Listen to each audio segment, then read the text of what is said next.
Hi, I'm Catherine. And I'm Gail, and we welcome you to Women Over 70 Aging Reimagined, our weekly podcast. And we're excited to be in our fourth year. It's been a labor of love that now needs your support. We urge you to join the Aging Reimagined Circle, our sustaining membership fund, or make a donation so we may continue to inspire women to age with purpose, resilience, and self-care. Visit womenover70.com and join today. And today we're really excited to have with us Helen Shiller, age 75, who was raised by migrant Jewish parents and radicalized by the anti-war and civil rights movements. She was in a collective of whites who aligned with the Black Panther Party in Chicago, and the party's 10-point guide to action influenced Helen's progressive leadership as alderperson for 24 years, serving poor and oppressed communities in Chicago. She was known as the Radical's Radical. Helen's community activism included creation of the West Side Center for Justice and persistent efforts to eradicate police brutality, poverty, and racism. Helen chronicles her remarkable journey in her newly released book, Daring to Struggle, Daring to Win, 5 Decades of Resistance in Chicago's Uptown Community. Just came out in November of 2022. Now, in retirement, Helen is ready to move on to other ventures, including metal welding. So welcome, Helen. We're so happy to have you with us. Thank you. Thanks for having me. I think probably the best way to start is to have you tell us a bit about Daring to Struggle, Daring to Win, because it's such a personal account of your own life and the challenges you faced to fight for social justice in Chicago. And so why did you decide to write the book, and what are some highlights? So I guess I really had been thinking about it from the time that I knew that I was not going to run for re-election in 2011, and but wasn't really ready to do it yet. And I began to write some stories, and then had a few together, and was getting close to making it a reality. But and then the pandemic hit.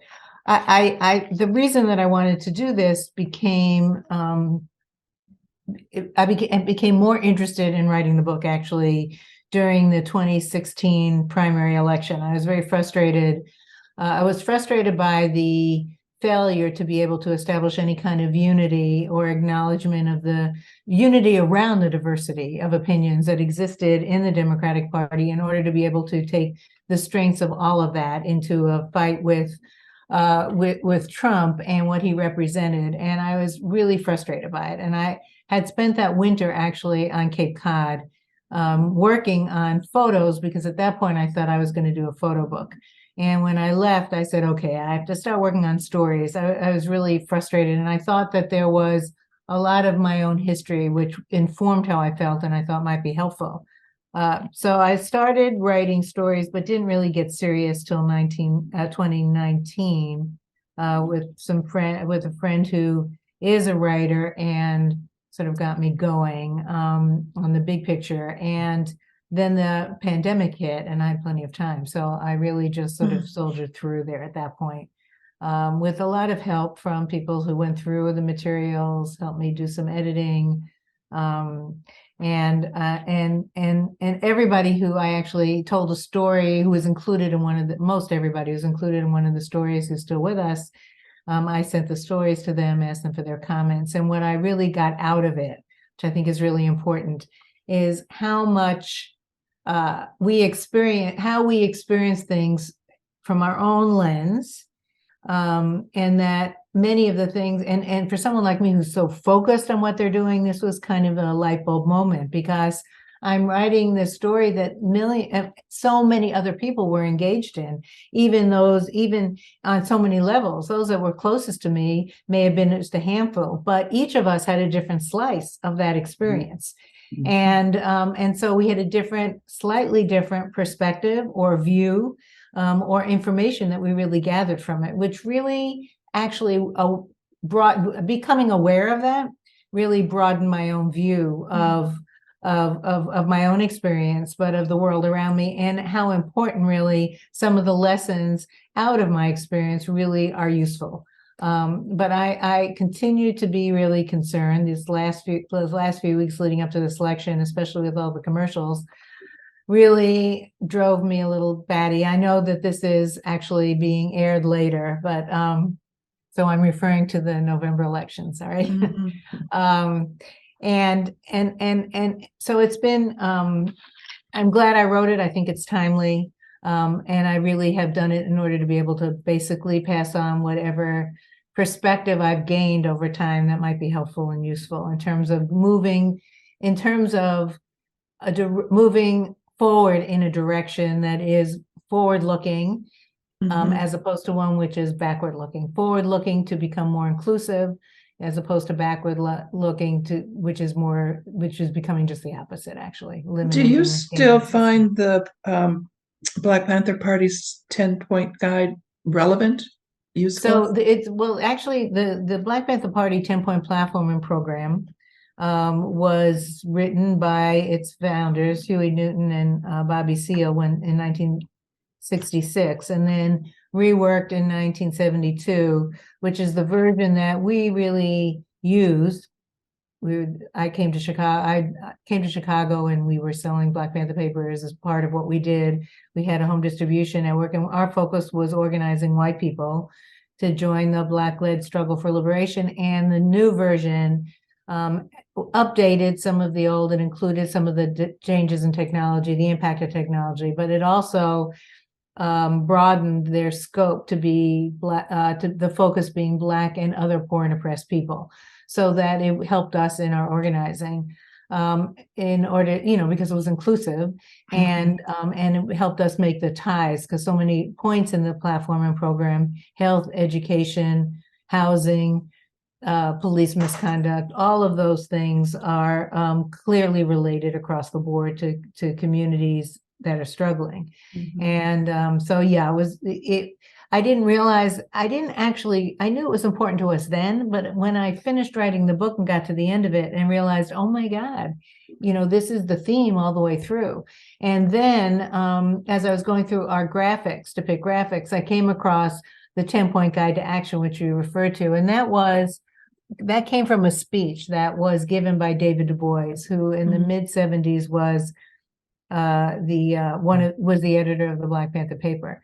And he was in Chicago, he gave the speech, and we actually wrote up this 10-point guide to action, which he talked about in the speech. We transcribed it and wrote it up because it was really a helpful guide for organizing. And when I reread it, it was very relevant. So my first thought was, I need to end the book with the 10-point platform and program, because it was so informative to me. And even though and I made the point that it had been updated once, and clearly this is 50 years later. So hopefully people will acknowledge that as they look at it and try and put it into today's terms or realities. But then when I looked at so that was a platform and program. And then when I found the 10-point guide to action, I'm like, oh my God, now I can show how people can actually, some helpful information to actually take action.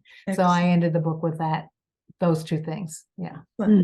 Tell us a little bit about your experiences, what it was like to, as your book title says, dare to struggle, dare to win. What were some of the major hurdles that you confronted, and how did you sustain your efforts over 24 plus years? So I think that, well, first of all, the name Daring to Struggle, Daring to Win comes from a quote by Fred Hampton, which was, dare to struggle, dare to win. If you don't dare to struggle, you don't deserve to win. And that was from 1968, and the first time I heard it. And I think that was always sort of a reminder to me that I needed to keep going, that it really wasn't up to me. I mean, I had a choice to make, but for myself and what I believed in, honestly, I didn't have a choice. And that reminded me I had to keep going. I think that I think that what served me well is how stubborn I am. So, in spite of oftentimes not feeling, lacking some self-respect or feeling I couldn't do stuff, within me was a very strong perspective that anything is possible. you may not know the answer to something right now, but there is one. You can find it. It's there somewhere. Two, that the best way to, having a collective, working with a group of people, like-minded people, and really putting your all into it is very helpful. And it's since coming to Chicago is really the environment that most of the time that I functioned in. And I think that that was really important. And in a bigger sense, having a broader community that is in sync with the concerns that you have and engaged in organizing basically a sea for you to swim in, the sort of the climate and the sentiment is really very critical.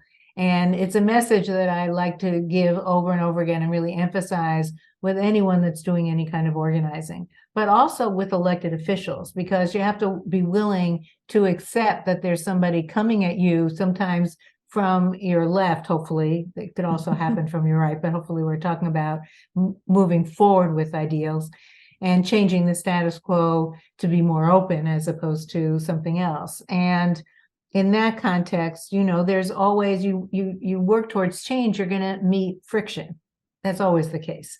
And there needs to be a sea for you to swim in order to be able to be effective in dealing with that friction. But you also have to be able yourself to know it's coming, to be able to withstand it, and to have the fortitude to hold on to that. And whatever it takes for you to have that support personally to be able to move forward, I think is what people need to be prepared for. I think that's really important. But for me, I have been always clear about what the objective was. And the question was, what do I need to do to be able to have the support to get it done, or to be on a path to get at an answer? And when I've the most difficult part of that has been dealing with making myself heard and not allowing myself to be intimidated from acting. In the context of your question. And so I kind of developed a series of mantras for myself, especially when I was in the city council. So I'd be in a city council committee hearing, and somebody would say to me, one of the aldermen who was chairing the meeting would, act in a manner that was very deprecating or, intended to make me defensive. And I would just say to myself over and over again, no question is stupid. No question is stupid. Don't forget, keep your eye on the prize. Your goal is to get at the truth of the matter. So I have these mantras that I would just take off from there. But I think that that's been really very helpful.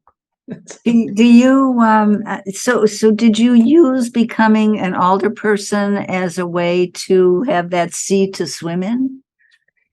So I ran early on in the late 70s for alderman, and afterwards, which is a story and I talk about in the book, but after that swore I hated politics to begin with, swore I would never do that again. And then starting in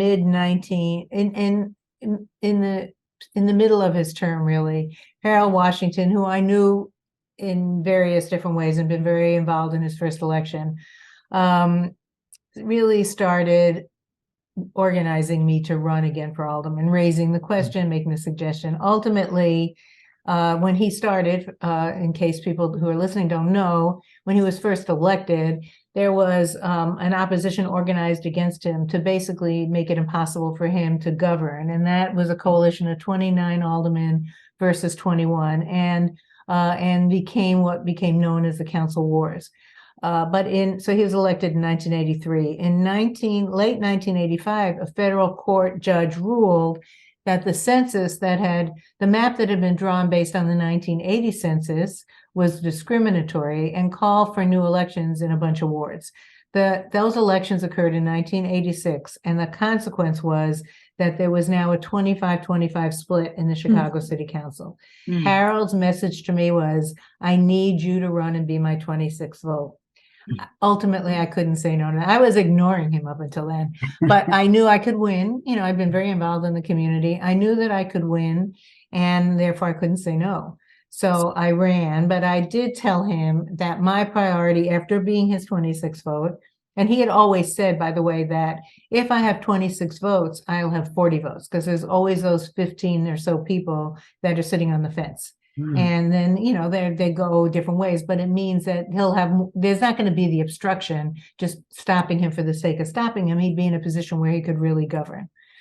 And that was true. So in addition to that, though, my priority was to prove that you could do development without displacement. And he promised me his support and the support of his housing commissioner, who was really an extraordinary woman in that regard. I mean, she was had amazing housing expertise, was very creative. And I was really looking forward to us working on a proposal we had that would we would have been working on it but in the new year, which would have been in 1988. But when Harold died, the opposition reared its head again, and they basically killed everything I was involved in terms of the immediate housing proposals. So I had to come back from that. But the point being that I ran in order to be his 26th vote, that was the decision. Now, once I was an alderman, I had to decide, and after Harold died, I had to decide if I was going to continue to be there. And he had always, so I had to decide whether I was going to run in 1991 for re-election. And Harold had always said that core of his mission was to address institutional racism and institutional corruption. And by doing so, would create the fairest Chicago for everybody that we'd ever seen. And however, he also said continually that to really internalize that, to really make that change in a city as large as Chicago and as entrenched in its old machine history, would really require, and beyond that actually, but would really require 20 years at least. So, and he repeated that many times. He often said, I'll be your mayor for 20 years, but he was always referring back to that dynamic. And so that was really a big part of me considering running. I felt I had that responsibility to carry that out. He had started it. And then the political pundits started saying I couldn't win, that I had won the first time on his coattails. And I really, probably one of my most consistent characteristics is I'm really very stubborn. Just served me quite well. And I said, you're going to tell me I can't run, I'm going to prove I can. So ultimately I was almost there, but that really put me over the top, and therefore also cemented my 20-year commitment. It ended up being 24, but that was the story. So let's talk a little bit about you now in the recent past and currently. When did you stop becoming an alderperson, and what's so I your chose trajectory not to now? run for re-election in 2011. I then spent the next 5 months, I think it was, from May till end of July, with my mom, who went into hospice literally a couple of weeks after I left the city council. And I moved into her apartment, and then I moved her into mine. And did that really until the end of the summer. And then my son asked me to help put together some systems for his law practice. And I was really happy to do that, because he had become a lawyer in my 5th term. I served 6 terms. And he spent a few years kind of learning the ropes and getting a grip on what he was doing, but he did mostly criminal law, and it was very natural for him to end up getting into civil rights and therefore into suing the city. And he took on a lot of police misconduct cases. But since he was suing the city, I was not, we kind of drew a line in the sand in terms of what we would talk about. So I didn't talk to him about anything he was really doing in his law firm or the specifics about any of his cases while I was alderman. But I did ask him whenever I was dealing with I did ask his opinion about legislation that came before us that was related, not settlements, but legislation. And we did a lot of what I considered really petty reactionary responses to issues of crimes, so that instead of really solving the problem, just put more and more young people in the path of police in a situation that was likely to be confrontational, as opposed to creating alternatives to that. And so we talked about that a lot. but we never talked about what he was dealing with or any of his cases. I actually found out a lot about his cases from the woman who was the corporation counsel at the time, because she didn't believe we weren't talking about the cases.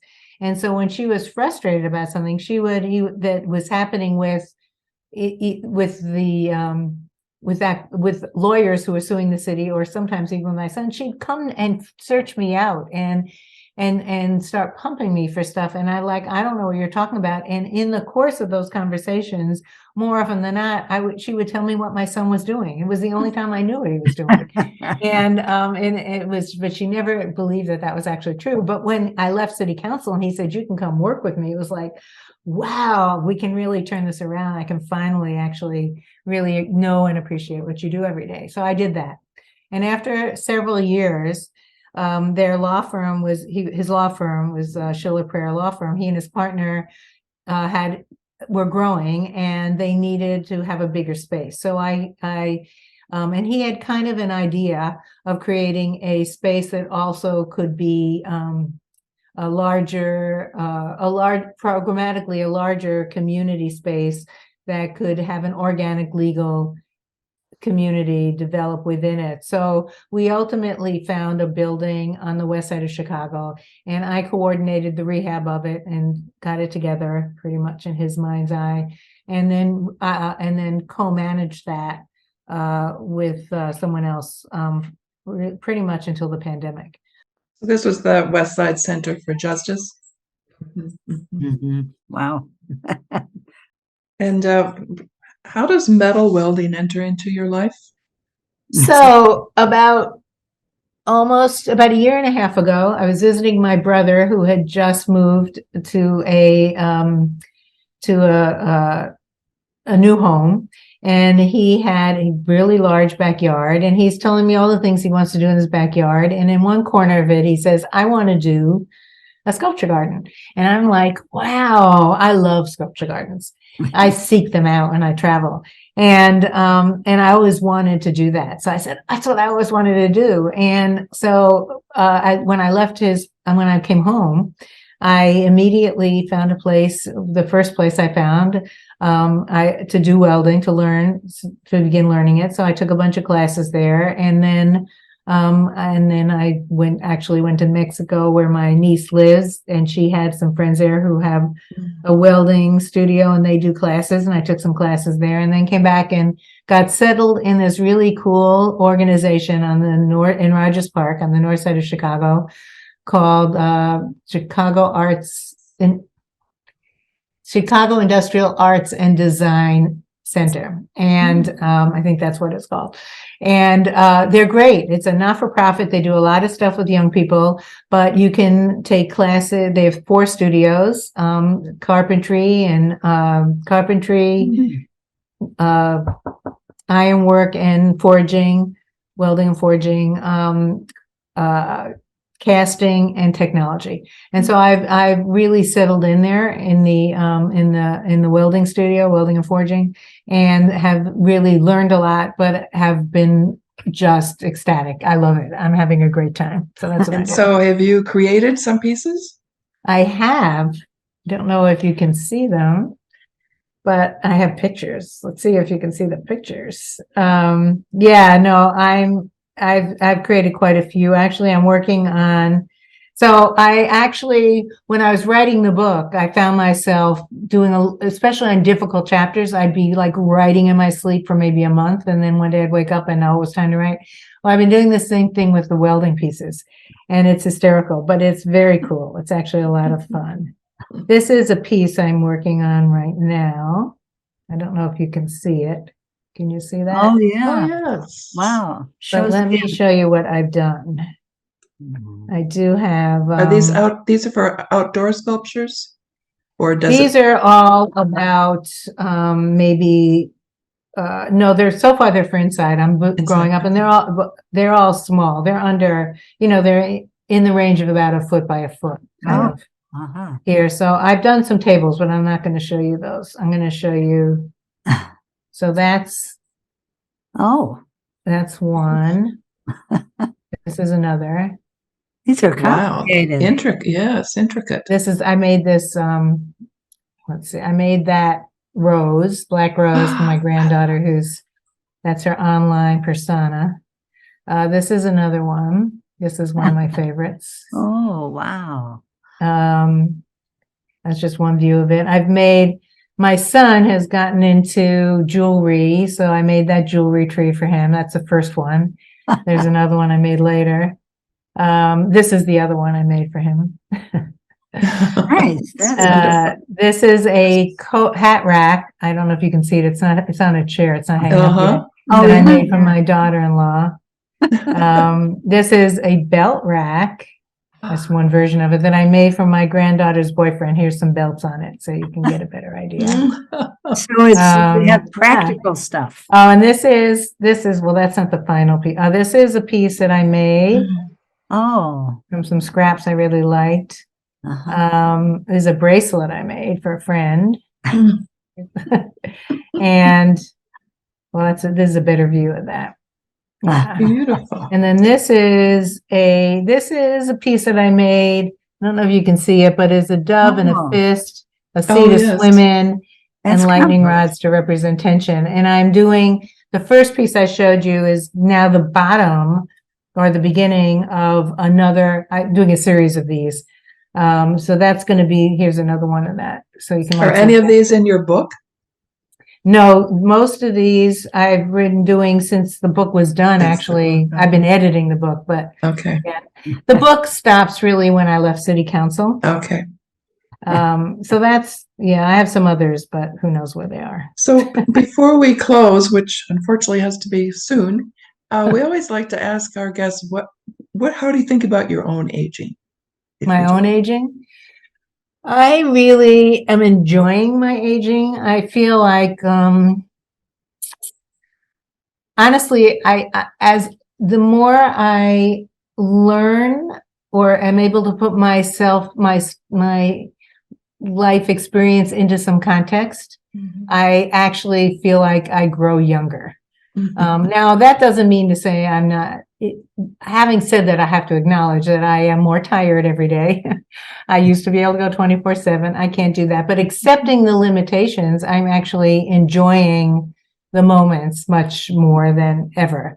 And so I really have appreciated it. My mother had a difficult time when she aged, and she always, she lived till be almost 97. And the last 10 or 15 years of her life, she was really in a lot of pain. So I have been and that was all structural for her body. And for me, I've had some similar issues. So I've spent a lot of time, I do a lot of Pilates, but I've also spent a lot of time with different physical therapists and doctors just to try and make sure that I'm not negatively impacted by the same things. And I had a lot of difficulty when I was writing and sitting a lot, but actually have found I've found some really good practitioners who've really taught me how to address that, and found somebody who helped me actually get rid of most of my pain by just a few very simple exercises. Was this physical therapist? Yeah, it was amazing. Shirley, Ryan, Ability Lab. Oh my God, they were amazing. So I love actually this stage of my life, and embrace it. I totally embrace it. I think it's embraceable. I know people have difficulties, but like I said before, I really do believe that there's a solution to every problem. It's just a question of getting there. And it doesn't mean you go back. So, and this was a really important lesson. Let me just say this. The last physical therapist I saw who really helped me, he basically taught me how to deal with the pain in a way that really worked. And what he said to me was, I can't do anything about the structure of your body. It is what it is, but I can help you avoid the pain that's a consequence of it. And I think that that's really important. We can't go back or redo something, but we can find ways in which to ameliorate the impacts in order to be able to have a much better quality of life. And if we search for that and don't get caught on the other, I think we might have a better path to follow. That's beautiful. Yeah. Thank you so much, Helen. Yes, thank you. Thank you so much. Thank you. Thank you for doing this podcast. I think it's great. And listeners, viewers, at the beginning of the podcast, we urged you to join Aging Reimagined Circle, our sustaining membership fund. And Aging Reimagined Circle hosts our monthly interactive programs, and we invite you to engage with us in these probing discussions and lend your voice to these important conversations about women aging. Visit womenover70.com to join. Thank you again, Helen. Thanks. This is great. Reimagined.